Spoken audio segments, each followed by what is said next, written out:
Hello મિત્રો, welcome to the very first video of the Gyanwala Gujju. હું છું તમારો હોસ્ટ અને દોસ્ત રાહિલ. આજે આપણે વાત કરવા જઈ રહ્યા છીએ એક એવા બ્રાન્ડ વિશે કે જેનું નામ લેતા જ લોહીમાં એક ગરમી આવી જાય. Yes boss, I am talking about the Gujarat. શું તમે ક્યારેય વિચાર્યું છે કે આ ગુજરાત નામ એકચ્યુઅલી આવ્યું છે ક્યાંથી? It's not a just a word કે પછી આની પાછળ પણ કોઈ સિક્રેટ હિસ્ટ્રી છુપાયેલી છે? અને જો તમે વિચારી રહ્યા હોય કે આ નામ હજારો વર્ષ જૂનું છે તો તમે ખોટા છો. સો ચાલો આજે જોઈશું. First of all let's go back in the time. અત્યારે જે આપણે નકશો જોઈએ છીએ અને પહેલાં જે હતો એ આવો હતો જ નહીં. પ્રાચીન સમયમાં અત્યારના ઉત્તર ગુજરાતને આનર્ત, દક્ષિણ ગુજરાતને લાટ અને સૌરાષ્ટ્રને સુરાષ્ટ્ર કહેવાતું.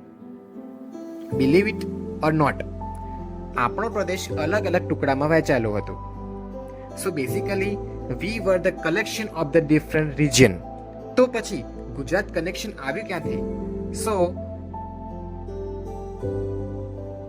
6ઠી સદીની આસપાસ ધ ગુર્જર્સ ક્લેન આ પ્રદેશમાં સેટલ થયા. They were the warrior and they were the powerful. અને તેમના શાસન હેઠળના વિસ્તારને સંસ્કૃતમાં કહેવાતો Gurjaratra. Now let's break down this the word. Gurjar plus ત્રા. સંસ્કૃતમાં ત્રાનો અર્થ એ થાય છે પ્રોટેક્ટર અથવા તો ધ લેન્ડ પ્રોટેક્ટેડ બાય, એટલે કે એવી ધરતી જેનું રક્ષણ ગુર્જરો કરે છે. ઓવર ધ સેન્ચુરીઝ આ ગુર્જરતા શબ્દ લોકબોલીમાં ટ્વિસ્ટ થતો ગયો અને it involve from the Gurjaratra to Gurjaratra and finally become the Gujarat. So basically the Gujarat means the land of the Gurjars. Simple છે, રાઈટ? પણ આ નામની ગ્લોબલ બ્રાન્ડ કોણે બનાવ્યું? તો એનું ક્રેડિટ જાય છે ધ સોલંકી ડાયનેસ્ટીને, the golden age of Gujarat. Siddharaj Jayashri અને કુમારપાળ જેવા મહાન રાજાઓના સમયમાં જ્યારે આપણો પ્રદેશ એક છત્ર નીચે આવ્યો ત્યારે ગુજરાત નામ આખા વિસ્તારની ઓળખ બની ગયું. પ્રખ્યાત કવિ હેમચંદ્રાચાર્ય પણ એમના લખાણોમાં લખ્યું છે કે આ પ્રદેશ માટે ગુર્જર દેશ અને ગુજરાત પ્રદેશનો પણ પ્રયોગ કરવામાં આવ્યો છે.